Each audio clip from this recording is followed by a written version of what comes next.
Okay, it's the day after Thanksgiving. I'm not feeling good, and it's got nothing to do with that I ate too much, which I did because it's a tradition. And you also came out to see the band. I think it might have been the fact. I did. It's the first time you've ever seen the band. Actually, Flying Trainwreck got all A's from my kids. They thought you were spectacularily good. Yeah. Awesome. Thank you. Said, let's not go overboard. They're old. No, let's go overboard. They could all be dead soon. Who knows? We'll be coming back up there. They're already talking to us about another date. Really? They're going to bring some people in to see us? They thought they had a great crowd. It was better than last year. Really? That's what I said. Because the running joke here by Elena was, it's hard to sneak out when you're the only one there. Right? But yeah, you got. There were 3 patrons with there when they decided to call it. We got to go home early. There you go. And still take our pay. They treated us like kings. It was awesome. We're a nice little town. Yep. Anyhow, continue on with the introduction. Oh, so I'm not feeling well. Yeah. So I'm taking steroids. And you're beautiful. So if I rage, it's nothing personal.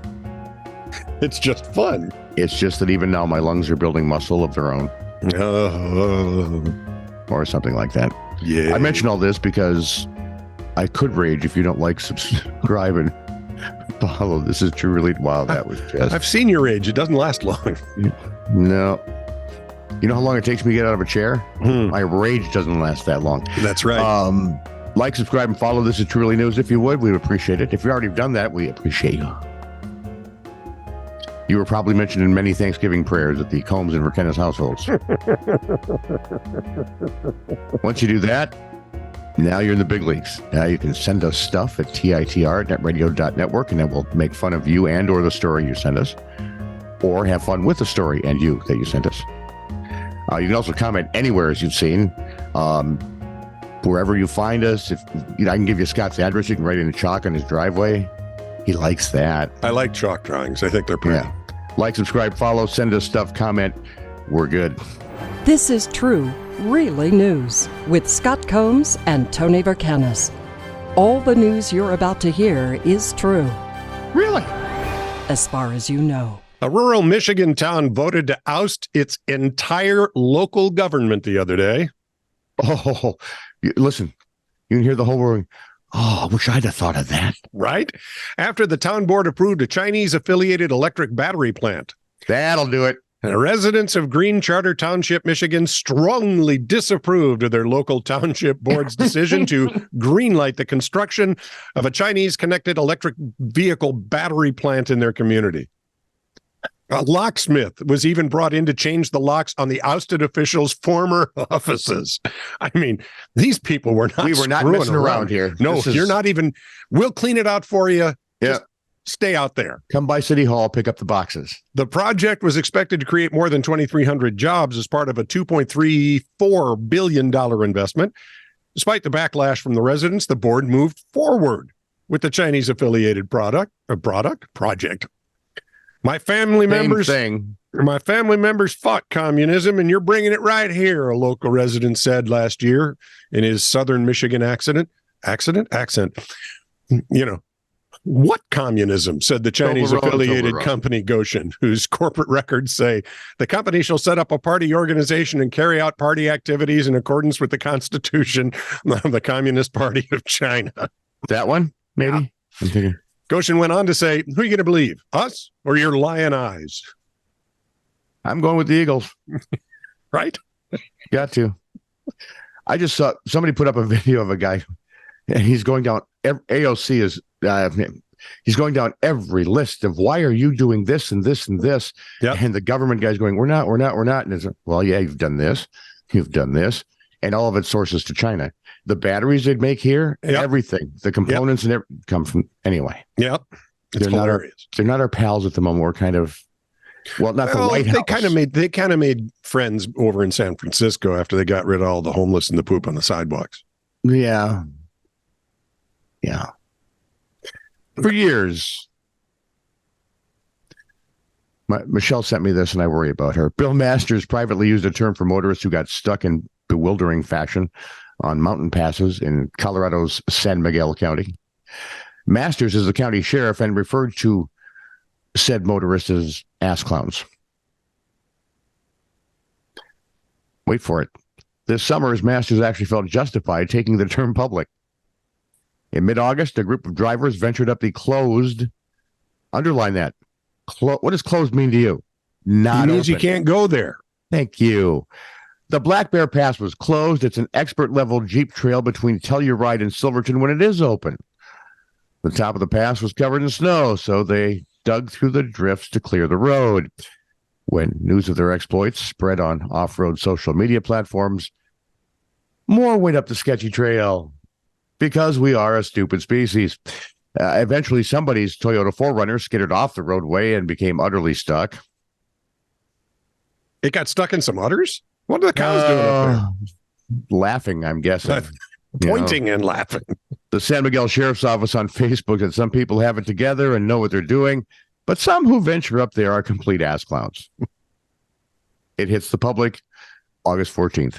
Susan Lilly, a spokeswoman for the office, said the rescue mission was costly. Never should have had to happen, by the way, because it was, what was that word we used? Ass clowns. Closed. Oh, closed. Yeah, sorry. Ass clowns to go through. But my wife had a road under construction. They had barriers, concrete barriers set up. Yeah. People drove around them. No, they moved them. And then They moved them. Yeah. And Holy they were not crap. polite enough to at least move them back. That's what I would have done, because I knew how would they know. Yeah, right. Where was I now? Oh, Susan Lilly, the spokesperson, said the sheer frustration over the situation led to the derogatory language being used. Nowhere in here do I see anyone that says, well, I'm sorry we used that word. She said, I'm quite frankly not been comfortable with putting it in a quote on behalf of the sheriff's office, but in this particular instance, it seemed appropriate. I concur. It was not safe to be up there, which is why the pass was closed. So far, 2023 has been a banner year for the Idiots. the ACs. Photos from the Colorado high passes show stuck vehicles all over social media. You can find them almost anywhere. Stranded cars have been covered by local news outlets. A representative from the Colorado DOT said that the agency does not keep stats on these rescues, since many occur on land managed by the Forest Service or the Bureau of Land Management. And we all know that state government and federal governments get along so well. We need a bureau of kicking these nuts in the butt. Yeah, or just less of these bureaus. Chad Scheckenberger, Regional Trails Manager? Regional Trails Program Manager. Ooh, okay, Trails. We're all going to go on a hike together. He works for the National Forest Service. Says there are definitely more people out on the landscape recreating, and for better or for worse, boy, you can tell he's a Fed. People don't always inform themselves before they go out and recreate. Been talking to Al Gore, I can tell you. Or that. recreate either, because that's how never mind. Yeah, Other sources told me that there have been an increase of stranded drivers on off-road passes. Charlie Stubblefield owns a towing company, Mountain Recovery. They do the vehicle recovery across 4 different mountain counties in northern Colorado. Okay. Said business is booming. Lucky him. The increase has gone up exponentially. He said that his company retrieves vehicles from off-road passes nearly every day. Business spikes during the summer. He said it's nuts. We've all recognized an uptick. We're just seeing more and more stupid people with stuck vehicles in places they shouldn't be. Like up in the mountains where the trail is closed. A few notable examples. There was the guy who drove a brand new GMC truck up a hiking trail to the 14,290-foot Mount Lincoln in August.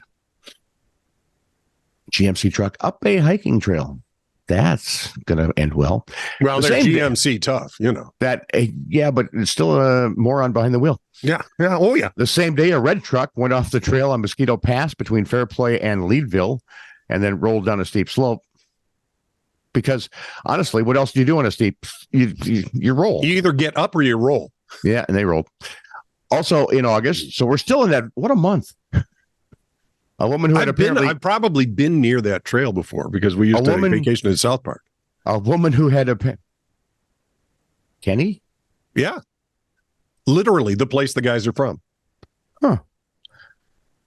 A woman had apparently eaten some mushrooms of the medicinal variety. And the good kind of mushrooms. She drove her Ford Mustang up a high clearance Jeep road outside of Vail. Do you know why it's a Jeep road? Because you need higher clearance. Yeah. Plenty of explanations for why off-road drivers are getting into more trouble. They blame it on everything from GPS gone awry to good old-fashioned bravado. You know, GPS gone awry. That American instinct, let's just go for it. Says we can't. I think we can. Wayne Barger owns another towing company. This summer, he had to rescue a Penske box truck moving furniture over Ophir Pass, which is a high alpine route between the cities of Silverton and Ophir. The driver said, at one point, I just had to go. At what point in your mind did you think it was okay to drive your box truck on this pass? The driver apparently responded that his Garmin told him to take the route. And he wasn't the first. In 2020, a 30-foot box truck also got stuck on the same pass while following their GPS route. In 21, a Greyhound bus got stuck on a mountain road above the Glenwood Canyon stretch of I-70. That was closed, by the way, because of fire, flooding, and mudslide concerns. Of course it was.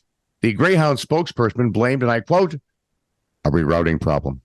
You think? Brian Burke, a professor for psychology, said it might be something different, too. It could be Dunning-Kruger effect. Oh, well, there you go. The less you know, the more you think you know in part. Exactly. Where you... Yeah. He says it's a phenomenon where people who are non-experts at a skill set are significantly worse at estimating their ability at that skill set until they actually do it. Well, not only worse at they can't comprehend. They just have no idea how bad they are at it. Right. Yeah. And actually, to understand that you're bad at it, you have to be able to be good at it. Yeah, that's how the brain works. Holy Pete. Burke also said the uptick in stuck vehicles may be tied to a different psychological dynamic found in all pursuits. People's need for attention on social media. He says narcissism, like the Dunning-Kruger effect, can lead to unwarranted confidence in one's driving abilities. Stubblefield chalks it up to an even more basic human foible. People are completely misinformed or uninformed, and they're just going for it, letting it rip. Basically, they're flying by the seat of their pants in a place that could get you killed. Yep. Like that. Yep. Remember the GMC that was marooned up on Mountain Lincoln? Yep. $3,500 to get that down. Good. Exactly. So now they're thinking maybe the Forest Service has to raise its ticketing, if you will. That doesn't stop the really stupid ones. If they start Everybody raising thinks that they're going to make it. But if you start raising it up to $5,000, you could keep a few people off. Maybe. I can't. Or just to put a sign. Company. You suck at this. Don't do it. How about shaming? Would you be okay with shaming? I'm good with shaming. Take pictures. Weather Channel and Mountain Recovery have signed a deal for a forthcoming TV series following the sometimes ridiculous recovery of vehicles that shouldn't be there. I'd be happy to watch it. I'll be a patron. Should air in 25, so viewers will have to wait until then to see more errant drivers stuck on passes and trails they shouldn't be on. And Stubblefield sums it up very nicely. You can't take your Honda Civic up a Jeep trail. It doesn't work that way. Proof that we are, in fact, a stupid species. But we're arrogant about it. So yeah, which is nice. Yeah. This from Patrick Reed, our man in Liverpool. More of things being where you wouldn't expect them to be. Uh-oh. Thousands of bizarre blue balls have washed up on northeast beaches and left people baffled. More than 1,000 of the mysterious... All the high school chicks know. I know what this is. More than 1,000 of the mysterious rubber-type balls have been found on the shores, in the Tees Valley over the last few days. Experts at Tees Valley Wildlife Trust said the balls originate from Hartlepool Power Station, which uses the abrasive spheres to clean the system's pipes.